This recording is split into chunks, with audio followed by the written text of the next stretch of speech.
लेकिन जैसे ही उन दोनों ने रिया की तरफ देखा तो वह दोनों चौंक गए। नहीं, ऐसा कैसे हो सकता है, इनके पास में भी जहर शरीर है। तभी तो हमारे संस्थापक ने इस शरीर को चुना है, क्योंकि इसके पास में पहले से ही जन्मजात जहर शरीर है। क्योंकि इस समय रिया के शरीर के अंदर से वह जहरीला ओरा बाहर निकल रहा था, जिसके बारे में उनके संस्थापक बात कर रहे थे, और वो इसी के साथ में 7 स्टार जहर मास्टर भी थे, इसीलिए वह आराम से पहचान सकते थे कि इसके पास में क्या काबिलियत है।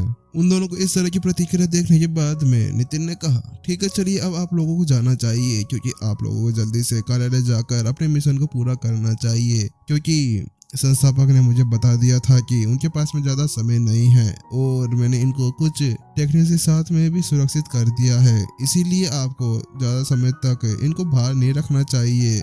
नितिन की बात सुनने के बाद में दोनों ने अपना सिर झुकाते हुए कहा, एल्डर मोहन, हम आपकी बात समझ सकते हैं। वह दोनों अभी भी मोहन को एल्डर इसलिए कह रहे थे क्योंकि चाहे से कुछ भी हो, उनकी आत्मा उनके शरीर से बाहर निकल गई हो, लेकिन फिर भी वह सामने वाले को अपने से छोटा नहीं समझ सकते थे, क्योंकि आखिरकार उनकी संस्थापक को सामने वाले ने बचाया था, और उसके लिए उनके दिल के अंदर बहुत ही ज्यादा सम्मान था।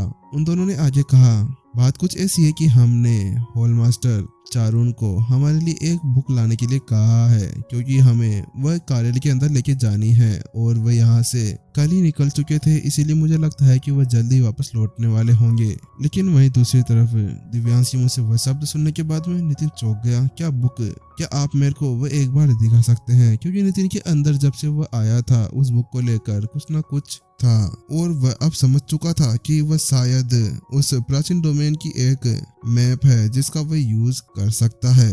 उसने आगे कहा, क्या मैं उसका एक बार देख सकता हूँ? केवल मुझे उसको, अगर आप लोगों को कोई प्रॉब्लम ना हो तो केवल मैं उसको दूर से देखना चाहता हूँ, क्योंकि नितिन के लिए केवल इतना ही करना काफी था, क्योंकि वह बिना छुए भी उस बुक को पूरी तरह से अपनी स्वर्ग की लाइब्रेरी के अंदर कॉपी कर सकता था, इसीलिए उसे छूने की कोई भी जरूरत नहीं थी। लेकिन जैसे ही उन दोनों ने मोहन की बात सुनी, वह दोनों चुप हो गए, और उन्होंने कहा, हाँ, आप ऐसा जरूर कर सकते हैं, आप चाहे तो उसे छूकर भी देख सकते हैं, क्योंकि उन दोनों के अंदर इतनी ज्यादा हिम्मत नहीं थी कि वो अपने सामने खड़े हुए उस व्यक्ति को मना कर सके। अगर वह सामने वाला व्यक्ति उनसे उस बुक को मांग भी लेता तो वो मना भी नहीं कर पाते। अच्छा तो ठीक है, हम उसका वेट कर लेते हैं। वह ऐसे बातें कर ही रहे थे कि अचानक से बूम, एक जोरदार धमाका होता है, और उन तीनों का ध्यान उसी तरफ चला जाता है।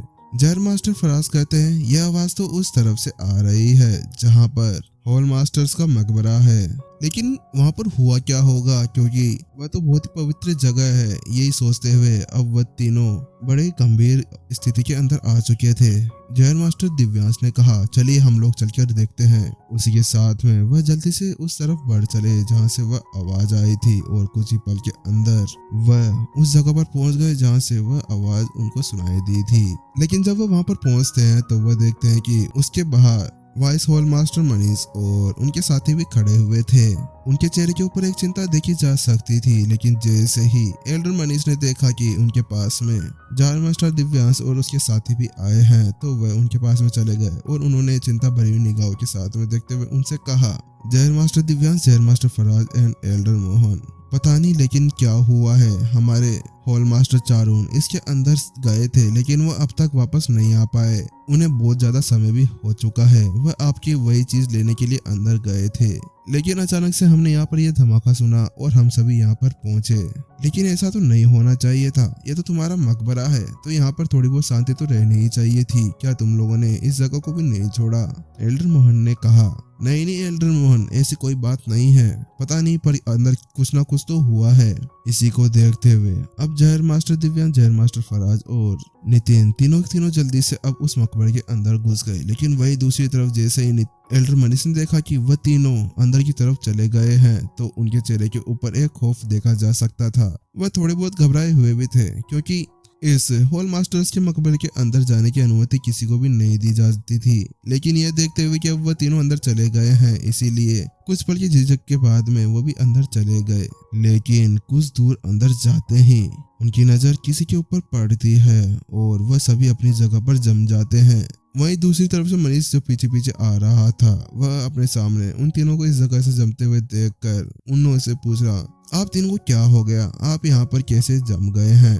नितिन ने इशारा करते हुए कहा, वो देखो, वो वहां पर क्या है।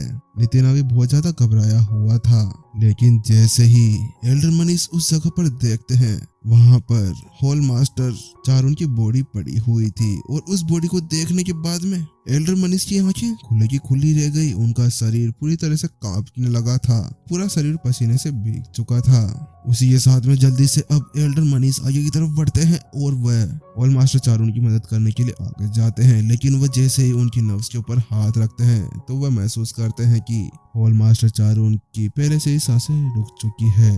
पीछे से ही एक एल्डर ने चिल्लाते हुए कहा, क्या हमारे हॉल मास्टर मर चुके हैं? इस जगह पर आते आते अब उन सभी की निगाहों के अंदर खून बैठ चुका था, क्योंकि उन्होंने देखा था कि हॉल मास्टर चारुन के शरीर के अंदर से पूरा खून सूख चुका था, जिसकी वजह से उनकी वह चमड़ी उनकी हड्डियों के साथ में जुड़ने लगी थी और उनकी आंखें अपनी जगह से बाहर निकली हुई थी। ऐसा लग रहा था कि वह मरते समय कुछ भयानक देख लिए थे। और उसी के साथ में उनके हाथ के अंदर एक जहर की बोतल कसकर बंद थी। देखने से ऐसा लग रहा था कि उनको उस बोतल को यूज करने का मौका ही नहीं मिला, उससे पहले ही उनको मार दिया गया था। जहर मास्टर दिव्यांश आगे बढ़ते हैं और वह हॉल मास्टर चारुन की बॉडी के पास में जाकर उसको टच करते हैं, उसका कुछ निरीक्षण करने के लिए। लेकिन उनकी आंखों के अंदर एक घबराहट देखी जा सकती थी। उसके बाद में उन्होंने जहर मास्टर फराज के साथ ने देखा तो उन दोनों की आंखों के अंदर घबराहट देखी जा सकती थी। दिव्यांश ने पूछा, क्या वास्तव में ऐसा हो सकता है जो हम लोग सोच रहे हैं? फराज ने कहा, हाँ, जैसा आप सोच रहे हैं ये वैसा ही है। ये वास्तव में एक दानव का काम है। लेकिन जैसे ही नितिन ने उनके वह शब्द सुने, नितिन चौंक गया। क्या वास्तव में आप सही कह रहे हैं? क्या ये वास्तव में एक अलौकिक राक्षस का काम है? नितिन की बात सुनने के बाद में जहर मास्टर दिव्यांश ने अपना सिर हिला दिया। हाँ, वास्तव में हॉल मास्टर चारुन को एक अलौकिक दानव ने मारा है, क्योंकि आप सभी देख सकते हैं कि इनकी बॉडी पूरी तरह से सूख चुकी है और उसके साथ में ये पता लगाया जा सकता है कि इनके अंदर से इनका ब्लड एसेंस पूरी तरह से सक कर लिया गया है। यह एक ऐसी क्षमता है जिसको केवल अलौकिक राक्षसों द्वारा ही किया जा सकता है। वह तो इस बात को बिल्कुल आराम से कह रहे थे, लेकिन वहाँ पर खड़े हुए सभी की रूह कांपने लगी थी। क्या आप वास्तव में सही कह रहे हैं? क्या इनका ब्लड एसेंस पूरी तरह से सोख लिया गया है? इतना कहने के बाद में नितिन ने जल्दी से अपनी आई ऑफ इनसाइट एक्टिवेट करने के बाद में हॉल मास्टर चारुन की बॉडी का फिर से स्कैन करने लगा और ये देखने के बाद में उसकी पूरी तरह से रंग उड़ चुका था। जैसा कि हॉल मास्टर चारुन को देखकर पता लग रहा था, वास्तव में ये वैसा ही था जैसा कि दिव्यांश कह रहे थे। नितिन की रूह कांपने लगी थी, क्योंकि वह भी जानता था कि किसी मानव के शरीर के अंदर से रक्तसार को पूरी तरह से सक कर लेने के अंदर कितना ज्यादा दर्द होता है। वह तो ये सोच रहा था कि जब हॉल मास्टर चारुन की बॉडी से ये रक्तसार बाहर निकाला जा रहा था तो उनके ऊपर क्या बीती होगी, उनको कितना ज्यादा दर्द हुआ होगा। नितिन ने पहली बार सुना था कि वह सभी दानव इस तरह की कला का यूज भी करते हैं, क्योंकि आज तक जितनी बार नितिन उनके साथ में मिला था तो उनको बिना किसी तरह से पता लगाए या उनके ऊपर कोई अटैक किए बिना ही नितिन उनको मार दिया करता था। इसीलिए उसे आज तक पता नहीं चला कि उनके पास में ऐसी सीक्रेट टेक्निक्स भी भरी हुई है। और अब नितिन समझ गया था कि आखिरकार क्यों मानव के साथ में और सभी जनजातियां क्यों अलौकिक राक्षसों से डरती थी। अचानक से जहर मास्टर दिव्यांश के मन में एक ख्याल आया और उन्होंने कहा, मुझे लगता है कि ये यहाँ पर वह बुकलेट छीनने के लिए आए थे, और क्योंकि हमें अभी अभी हॉल मास्टर चारुन की आवाज आई थी तो इसका मतलब यह है कि वह राक्षस यहीं पे आसपास होना चाहिए, क्योंकि आवाज सुनते ही तो हम लोग यहाँ पर पहुंच गए थे और उसको यहाँ से निकलने में बहुत ही ज्यादा समय लगने वाला था। तो इसके साथ में साफ साफ बताया जा सकता है कि वह ज्यादा दूर नहीं गया होगा। हाँ, तुमने सही कहा, चलो जल्दी से उसको यहीं पर ही ढूंढते हैं, क्योंकि उसने यहाँ पर आने के बाद में हमारे हॉल मास्टर को मार दिया।